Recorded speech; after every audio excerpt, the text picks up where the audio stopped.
Syllabus से compare करूं तो आप कह सकते हो कि हाँ मैम, नीट का जो सिलेबस है वो सीबीएसई के सिलेबस के जितना ही होता है, बस 19-20 का फर्क आपको देखने को मिलेगा। बिल्कुल सही कि आप इस पे रिलाई कर सकते हो।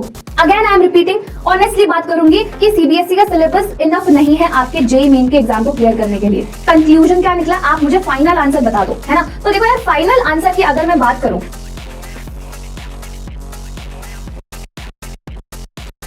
Hello everyone, Apeksha Singh, your biology educator, and I welcome everyone in this wonderful video, जिसमें आज मैं आपका बहुत बड़ा कंफ्यूजन दूर करने वाली हूँ। Yes guys, you heard it right, ये बहुत बड़ा कंफ्यूजन होता है बच्चों का कि मैम अब हम 10th से 11th में आ चुके हैं।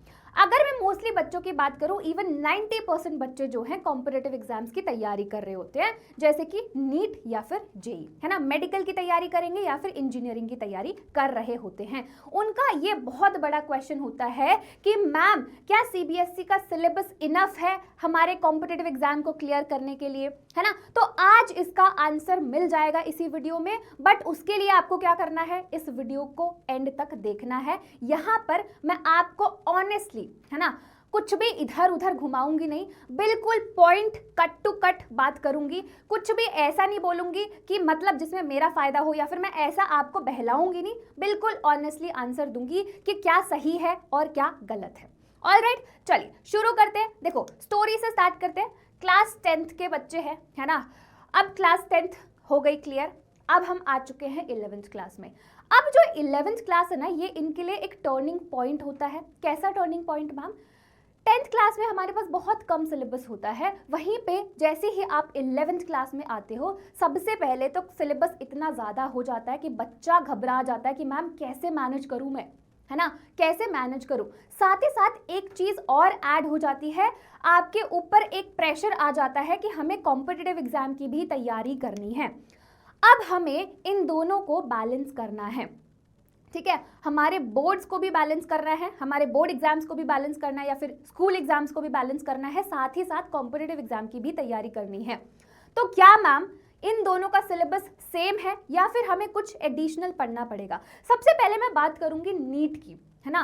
नीट क्या है मैम? नीट एक एंट्रेंस एग्जाम है। अगर आपको मेडिकल फील्ड में जाना है, अगर आपको कोई भी मेडिकल कोर्स करना है, सिर्फ एमबीबीएस नहीं, कोई भी मेडिकल कोर्स हो सकता है ना, चाहे वो एमबीबीएस हो गया, बीडीएस हो गया, कुछ भी, है ना। अगर आपको मेडिकल में इंटरेस्ट है ना, तो आप ये एग्जाम देते हो, दैट इज नीट, ठीक है। अब मैं अगर यहाँ पर बात करूँ, है ना, यहाँ पर अगर मैं सिलेबस की बात करूँ, अगर मैं सीबीएसई के सिलेबस से कंपेयर करूँ, तो आप कह सकते हो कि हाँ मैम, नीट का जो सिलेबस है वो सीबीएसई के सिलेबस के जितना ही होता है, बस 19-20 का फर्क आपको देखने को मिलेगा। मतलब मैम कुछ एक दो टॉपिक्स जो हैं आपको इधर उधर देखने को मिल सकते हैं, बट उसका सिलेबस सेम सीबीएसई के सिलेबस से मैच करता है। स्पेशली अगर मैं बायोलॉजी की बात करूं, बायोलॉजी सब्जेक्ट की बात करूं, तो 100% जो सिलेबस है आपके सीबीएसई का, वो आपके नीट में आता है ना। क्या बोला मैम ने? वो आपके नीट में आता है। कुछ एक दो टॉपिक्स, कुछ एक दो चैप्टर्स आप देख सकते हो, है ना, जो आपके सीबीएसई के सिलेबस में नहीं है बट नीट के सिलेबस में है। बट अगर आपको 360 आउट ऑफ 360 स्कोर करना है बायोलॉजी में, तो डेफिनेटली हाँ, बिल्कुल सही कि आप इस पे रिलाई कर सकते हो, है ना, आप सीबीएसई के सिलेबस पे रिलाई कर सकते हो। रही बात अगर मैं केमिस्ट्री और फिजिक्स की बात करूं, तो केमिस्ट्री और फिजिक्स में भी आपका सीबीएसई का सिलेबस हद तक आता है, एक हद तक आता है। अच्छा मैम, ये तो ठीक है, सिलेबस तो ठीक है, बट आप ये बताओ कि हम इसके अलावा और क्या कर सकते हैं, क्योंकि यार नीट में सिर्फ सिलेबस से काम नहीं चलेगा, हमें और भी चीज़ें करनी पड़ेगी, जैसे कि मैम हमें प्रीवियस ईयर क्वेश्चंस लगाने पड़ेंगे, ठीक है। देखो, अगर मैं बायो की बात करूँ तो आप एनसीईआरटी पे फोकस कर सकते हो, है ना, उससे ही आप पूरे अच्छे से स्कोर कर सकते हो, 360 आउट ऑफ 360 कर सकते हो अगर आप उसको बहुत अच्छे से पढ़ोगे। बट वहीं में अगर मैं केमिस्ट्री और फिजिक्स की बात करती हूँ, ये दोनों सब्जेक्ट आप बिल्कुल एनसीईआरटी को पढ़ सकते हो, उस पर रिलाई कर सकते हो, बट इसके अलावा भी आपको चीज़ें करनी पड़ेगी, जैसे कि मैम, जैसे कि आपको प्रीवियस ईयर क्वेश्चंस लगाने पड़ेंगे, थोड़े कॉन्सेप्ट को समझना पड़ेगा, है ना। केमिस्ट्री और फिजिक्स की बात कर रही हूँ मैं, कॉन्सेप्ट को समझना पड़ेगा, अपने टाइम पर काम करना पड़ेगा, है ना। टाइम का मतलब मैम, टाइम मतलब कितने टाइम में आप पेपर को कर रहे हो, है ना, स्पीड पे काम करना पड़ेगा, एक्यूरेसी पे काम करना पड़ेगा। ठीक है, तो क्या इसका क्या कंक्लूजन निकला मैम कि जो नीट का सिलेबस है कहीं ना कहीं 90-95% जो है सीबीएसई के सिलेबस से मैच करता है, तो हम इस पे रिलाई कर सकते हैं। अब हम आते हैं दूसरे एग्जाम पे, दैट इज जेईई, है ना। जेईई एग्जाम जो है ना, कुछ बच्चों ने यहाँ पर पीसीएम लिया होगा, कुछ बच्चों ने पीसीबी लिया होगा और कुछ बच्चों ने पीसीएमबी लिया होगा, राइट। वो दोनों की तैयारी कर रहे होंगे, नीट की भी तैयारी कर रहे होंगे और जेई की भी तैयारी कर रहे होंगे। अगर मैं जेई की बात करूं तो इसका सिलेबस जो है, आप मेंस की अगर मैं बात करूं, है ना, जेई में भी मेंस होता है और एडवांस होता है। अगर मैं मेंस की बात करूं तो वहां पर 3 सब्जेक्ट है आपके पास, फिजिक्स, केमिस्ट्री और मैथ्स, है ना, फिजिक्स, केमिस्ट्री और मैथ्स है। अगर मैं मेंस की बात करती हूं तो आप पार्शियली डिपेंड कर सकते हो, डिपेंड हो सकते हो सीबीएसई के सिलेबस में। Again I am repeating, honestly बात करूंगी कि सीबीएसई का सिलेबस इनफ नहीं है आपके जेईई मेन के एग्जाम को क्लियर करने के लिए। आपको और भी एक्स्ट्रा कॉन्सेप्ट को अच्छे से समझना पड़ेगा, है ना, कॉन्सेप्ट को अच्छे से समझकर सॉल्व करना, क्वेश्चन, बहुत सारे क्वेश्चंस को सॉल्व करना पड़ेगा, प्रीवियस ईयर क्वेश्चंस लगाने पड़ेंगे, जैसे कि बुक्स, जैसे कि एचसी वर्मा बुक हो गई, इन सबको सॉल्व करना पड़ेगा, क्योंकि आपको किस पे काम करना है, कॉन्सेप्ट पे काम करना है, डीपर अंडरस्टैंडिंग पे काम करना है। तो अगर आप जेईई मेन का एग्जाम दे रहे हो, है ना, और अगर आप सोचते हो कि सीबीएसई का सिलेबस खत्म करके मैं इस एग्जाम को क्लियर कर लूंगा, तो मैं बहुत ऑनेस्टली बात करूंगी, बिल्कुल नहीं कर सकते हो आप। वहीं पे मैं एडवांस की अगर मैं बात करूं तो वो तो भूल ही जाओ, आप बिल्कुल ही सीबीएसई के सिलेबस पर डिपेंड नहीं कर सकते हो, उस पर रिलाई नहीं कर सकते हो, राइट। एडवांस का सिलेबस तो अलग ही है ना, वहां पर और अच्छे से आपको मेंस की, जैसे मैंने बात की, यहाँ पे आपको कॉन्सेप्ट को अच्छे से समझना पड़ेगा। बट अगर मैं एडवांस की बात करूंगी तो वो तो आप बिल्कुल ही रिलाई नहीं कर सकते हो। जेईई मेंस में आप फिर भी पार्शली रिलाई कर सकते हो सीबीएसई के सिलेबस में, बट एडवांस तो बिल्कुल भी नहीं, ठीक है, एडवांस तो बिल्कुल भी नहीं। तो अगर आप जेईई की तैयारी कर रहे हो, है ना, जेईई की तैयारी कर रहे हो और आपका सपना है एक अच्छे आईआईटी कॉलेज में एडमिशन लेना, तो डेफिनेटली आपको सीबीएसई के सिलेबस पे भरोसा नहीं करना है ना, आपको सीबीएसई के सिलेबस पे भरोसा नहीं करना है।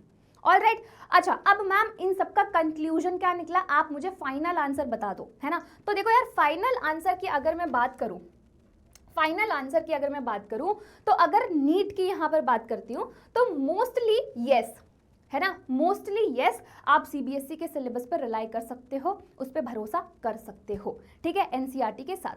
अच्छा, यहाँ पे मिसिंग क्या है, कोई भी कॉम्पिटिटिव एग्जाम में अगर आप बैठते हो, उसकी तैयारी करते हो, तो वहां पर आपको बहुत सारी चीज़ों, एक चीज़ पे नहीं, बहुत सारी चीज़ों पे काम करना पड़ता है। जैसे कि आपको अपने टाइम मैनेजमेंट पे काम करना पड़ेगा, आपको प्रीवियस ईयर क्वेश्चंस लगाने पड़ेंगे, मॉक टेस्ट देना पड़ेगा, ये सारी चीज़ें करना पड़ेगा।